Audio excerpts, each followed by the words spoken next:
So, as has become my habit, I'm taking a break from study to go for a walk in the woods, in the park, really. Um, I've been reading some recent scholarship on the German philosopher Friedrich Wilhelm Joseph Schelling, who lived from around 1780 until about 1850. And he was a thinker who was, trying to conceive philosophy, to conceive wisdom, or in fact to conceive with wisdom, by loving wisdom, of truth and beauty and goodness. So he's, a philosopher in what you could call the Socratic or perhaps Socratic Platonic lineage, which is to say that unlike many natural scientists today operating with a sort of taken for granted positivism, a backgrounded Cartesian dualism, Schelling was trying to think the whole, to think the absolute, to think the uncaused, the unthinged, that which comes before or prior to the thinged, the objective, the external,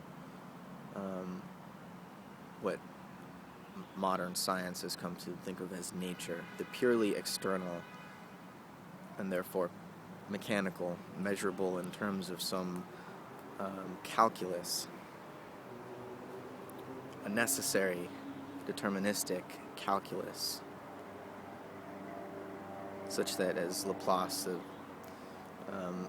19th century French physicist, said, if only, Laplace said, I could know the position of every particle in the universe at this particular instant, I could then deduce from that knowledge of this slice of space-time the immediate, complete presence of the particles that make up this mechanical universe. Then I could deduce the future. Now, of course, this isn't really the perspective of physics anymore, so this natural scientist's tendency towards positivism today is sort of a residue of an unscientific way of thinking, a Cartesian, dualistic, mechanistic way of thinking about nature. Because when the natural scientist conceives of nature in that way, what they've done is backgrounded their own rational, deductive, logical intelligence. They've backgrounded that aspect of themselves as observers, which is shaping nature in such a way that it then appears as a mere collection of objects interacting mechanically. Natural science is, first of all, an attitude that a conscious animal takes toward their own experience, their world. It's an attitude. It's not unbiased in that sense. Any of our thoughts, be they philosophical or scientific or religious or spiritual or artistic, our thoughts are always involved in the world. They are related to real behaviors and actions that change the world. They aren't simply reflecting themselves in an infinite regress into perpetual irrelevance. Thoughts are involved. Thoughts are free acts that change the world, which is to say that the world is really a society of free beings, not just mechanical particles. And the free beings of the world belong to a whole, to a world soul. They're part of one organism.